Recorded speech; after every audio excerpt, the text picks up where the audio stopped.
how to speak to ignorant people who do not believe that human beings of true evil intent exist, not just people who do evil things. Yes, indeed, this is a difficulty, actually, that is a difficulty that comes along in concert with recent modernity. Not even modernity, but recent modernity. It's an interesting thing how at one time, regardless of your religion, regardless of your background, etc., people had at least a little bit of an understanding as far as the nature of evil, that indeed there are some human beings who are just evil. And unfortunately today, due to many factors, due to quite literally the new ageification of mass culture, being one thing, the other thing being, oh, for political reasons that we're not going to go into, etc.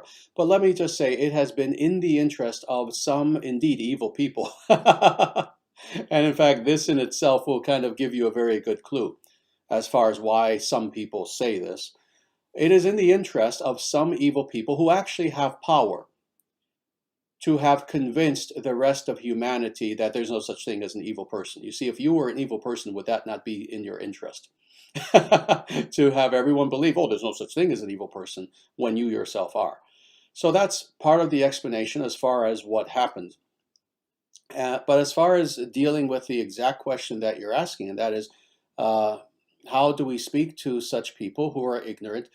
We just do our best. It is difficult. You know, again, some of these let's say, worldviews and moods more than anything, have been ingrained in people in modernity, in very recent, maybe the last 1 or 2 generations especially, to the point where it's not merely even a matter of belief, it's a matter of it is ingrained in who they are.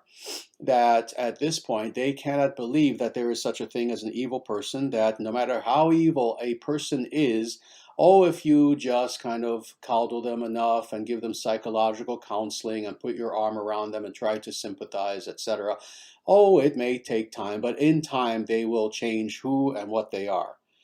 Now, the difficulty is, and I'm not going to go too deeply into, again, this mindset, because truthfully, I know about its history quite well, actually. It actually begins very specifically with Marxism, but then philosophically with Hegelianism. And that is the idea that, well, again, I won't go too deeply into this, but basically it's the idea that any human individual who you find, they are purely a product of externals. They are a product of their environment, and that there is no internal essence of the person. This is something that Hegel didn't teach, but some misinterpreted him to have said. This is something that Marx himself very much taught, that there is no inner person whatsoever, that there are no internal factors as far as how a person behaves, but it's all 100% externally sourced, etc. But in any case, this is going into the, again, philosophical history of this notion that there's no such thing as evil people.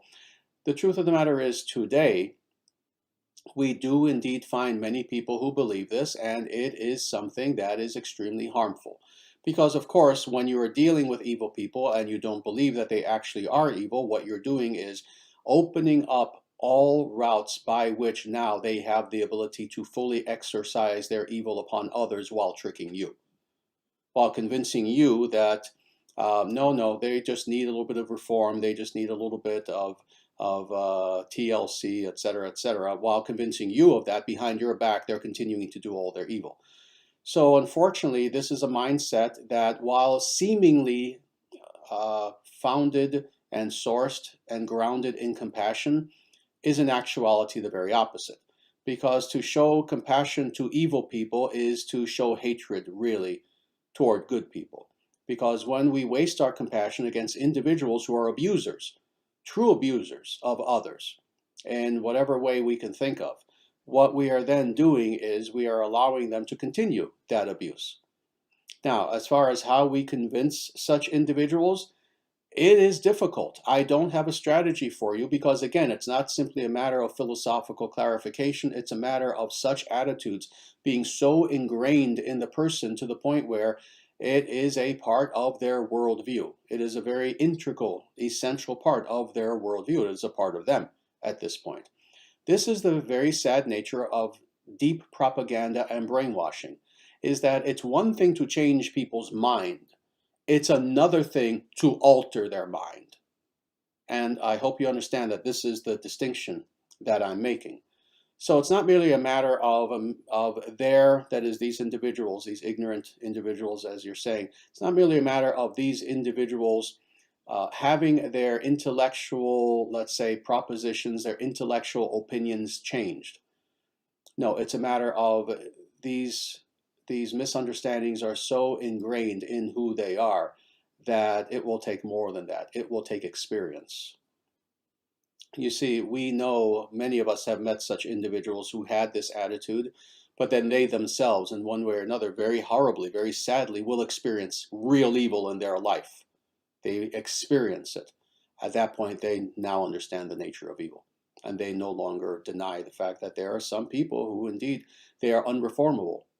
Not everyone can be reformed. Not everyone wishes to be reformed, and that's the problem.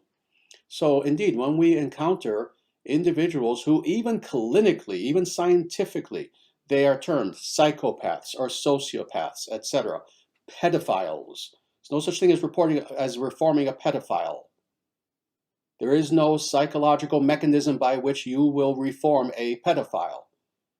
They will say to your face, I'm reformed, I'm reformed, I'm reformed. And when, again, everyone's back is turned, they revert back to their actual nature. Well, this is true for all evil people, to the point where, again, even clinically, this is recognized that there are some people who it's not a matter of, oh, they were misunderstood as children or they went through some trauma. No, on the contrary. Clinically speaking, this has been observed for an extremely long time, that you can have a subject of observation who is an individual who they had no trauma in their life. They actually grew up with pretty good parents and upper middle class, and they had everything that they needed, etc., etc., etc. And despite everything, they are psychopaths nonetheless. They are evil. So again, it's going to be difficult to convince people of this unless they have that experience themselves. So I hope that helps a little bit with that question.